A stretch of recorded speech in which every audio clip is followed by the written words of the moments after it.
Well, what's interesting is people asking the question with 12 days to go, less now. What is it? It's about 6 days to go. 6 working days. Yeah. Yeah, 6 days to go. Why bother impeaching Trump? And it's a great question. A couple of reasons have been suggested for it. The Democrats are terrified of what's going to happen if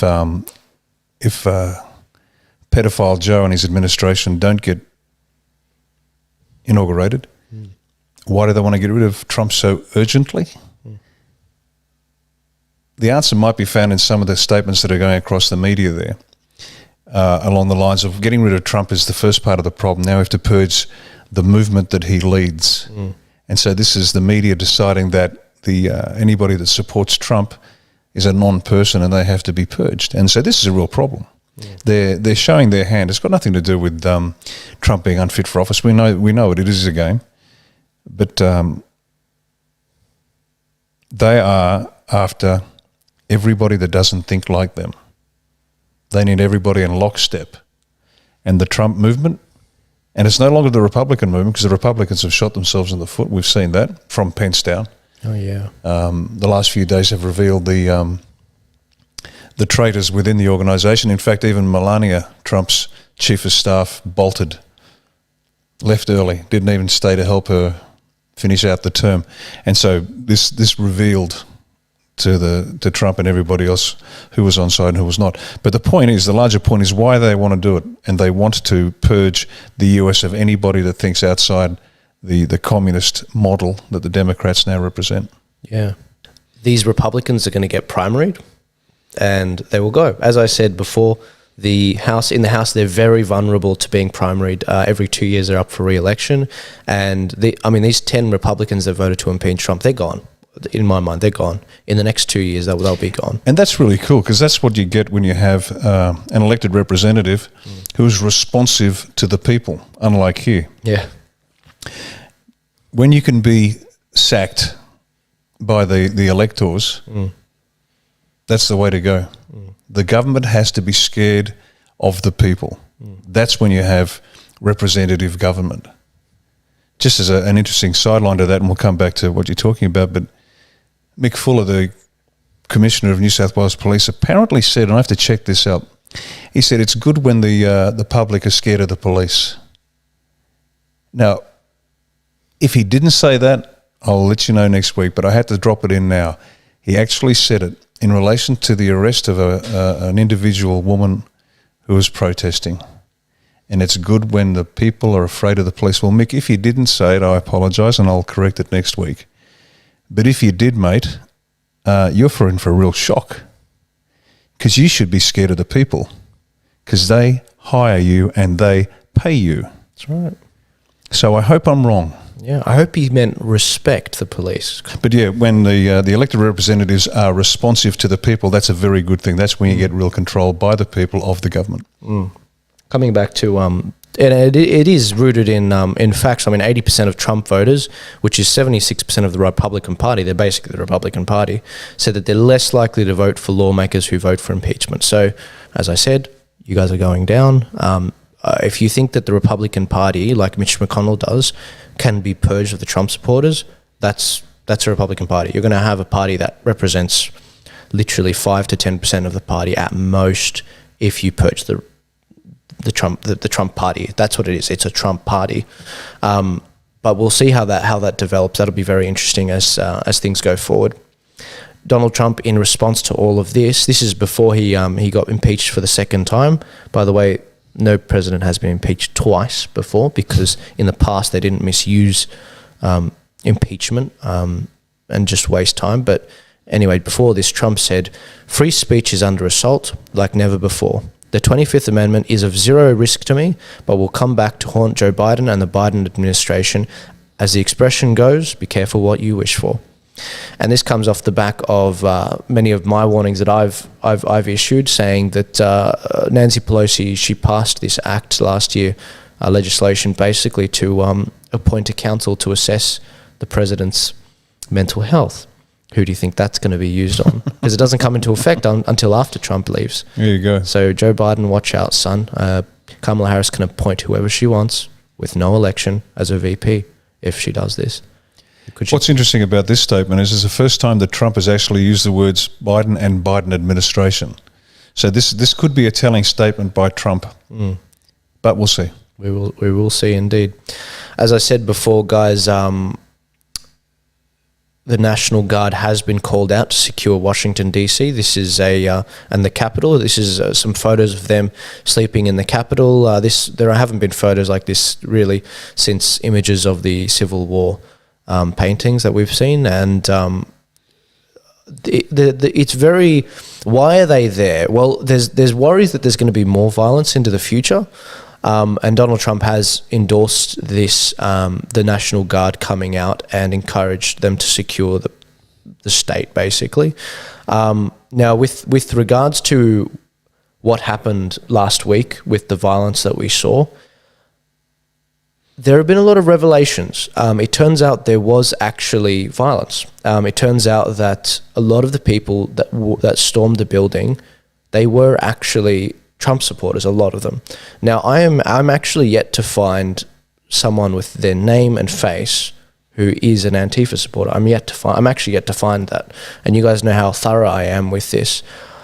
But the overwhelming majority of the people that went into the Capitol, they were Trump supporters. Now, what we saw last week was we saw Donald Trump completely say, be peaceful, don't be violent, even Alex Jones, when they were all running in, he said, don't go into the Capitol. Yet what did we see? We saw a very angry mob. They heard that Mike Pence was not going to do what was constitutionally correct, and Professor David Flint confirmed my analysis on this as well from a couple of weeks ago. But what ended up happening was the police let them through, as we saw. In fact, the police, a lot of people don't know this, the police asked for backup 6 times from their superiors who have now resigned. Yet it was denied 6 times. They were not given the National Guard, who were around, they could have helped them, and they were not given police backup. Why? A lot of people are thinking this is a conspiracy. Maybe. If I was to give the most charitable reason as to why I don't think it is, it's because we had the Black Lives Matter protests a few months ago. They were hammering Black Lives Matter hammering police for months. There were over 100 counties that were defunded because of those protests.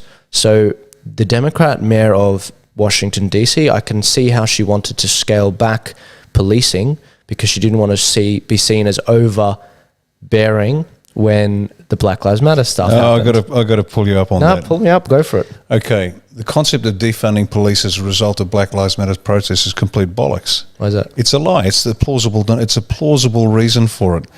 Black Lives Matter is a means by which Soros funds money to the Democratic Party. That's what its job is. Yeah. Act blue. So the Democrat governors claim they're listening to Black Lives Matter and they defund the police. Only an imbecile would defund police. We know why there's police. Okay. Human nature being human nature. So it's no. I'm not saying that. I'm saying it was the catalyst. No, it's a lie. It's you're watching a show. You're watching a stage play. They give you the plausible reason for an action and then they take the action. It's complete rubbish. Trump threatened to use the Insurrection Act to send troops down to sort it out if they didn't. I told you they need to destroy America. Yep. Defunding the police is insanity. We know it's insanity. The reason we have police is because there are really nasty people out there doing nasty things, and one of them is the Democrats. So they have this ridiculous idea of Black Lives Matter, demanding defunding, and therefore the governor says, "I best defund the police." No, that was the excuse. That was the plausible reason.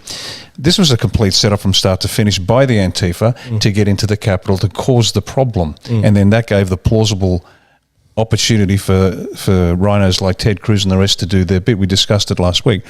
Now, you say they're mostly Trump supporters. I don't believe that for a minute. Okay. I don't believe it for a minute. This is a well orchestrated problem. We have the same problem here in Australia. The Riot Squad, the New South Wales Public Order, the Riot Squad people, they were told to give the Black Lives Matter a pass. So we've got thousands of people wandering up the street in Sydney, and they were given a pass. And then they were told to send half a dozen blokes to arrest a mum and a kid in the front of New South Wales Parliament.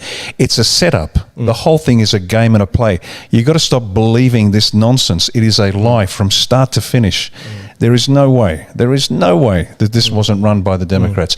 this is life and death for them. This isn't a matter of we'll come back in 4 years. If Trump gets another 4 years, they are dead physically. Yeah. The whole lot comes down. The entire cabal, globalist, the whole globalist agenda is destroyed. They have to pull every trick in the book, and they lie and they lie. It's called gaslighting.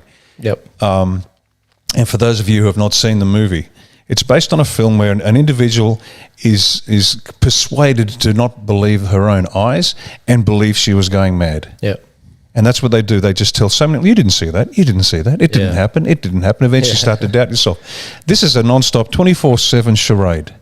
And so were there some Trump people in there? Maybe, maybe not. Not the point. The whole thing was set up. Even if there were Trump people in it, it's not the point. It was facilitated by the Democrats, by the cabal, to get in there and cause a ruckus. That's all it was. Okay. Sorry, mate, but not in 1,000 years are you going to persuade me otherwise. Yeah, no, it's okay, and that's why we, when I first pitched the show, that's why it was a good idea, because there's it's not an echo chamber. And I get that, but no. Yeah, no. But we've seen the videos of the cops letting them through. Yeah, the failure to provide support. Yeah, these are all hallmarks of an established operation. They've been doing this for 4 years. You've seen the pattern of behaviour. The only problem I see though is I watched a lot of videos of people I follow, verified people. For example, Courtney Hollett, and you can check her Instagram, guys, for this. She's got a big social media following and conservative in America. She was in the courtyard just before the storming happened, and I know there were Trump supporters in there, or the majority of them in there, because what ended up happening was there were agitators who may have been Antifa, or maybe just been very aggressive people. They started getting chairs and started breaking windows into Congress there. And what ended up happening was everyone started pointing and shouting, Antifa, Antifa, grab him. And then they grabbed him and they beat the crap out of them. And I'm like, okay, that was that. And then it also happened at the front as well. There was a journalist who people thought he was Antifa, and they started shouting Antifa. He actually wasn't Antifa, he was a journalist. He had a journalistic pass. And then they pulled him to the side. I can give you guys the name of him.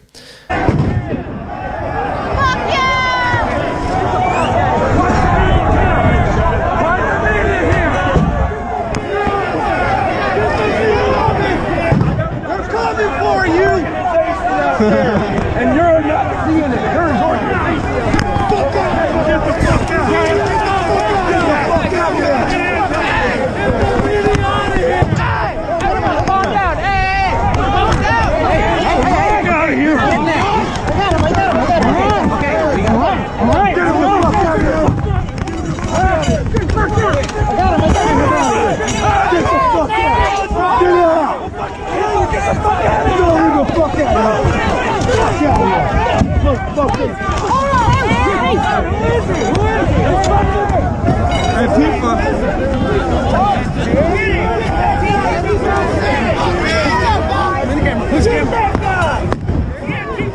No, he's not. He's not it. Are you Antifa?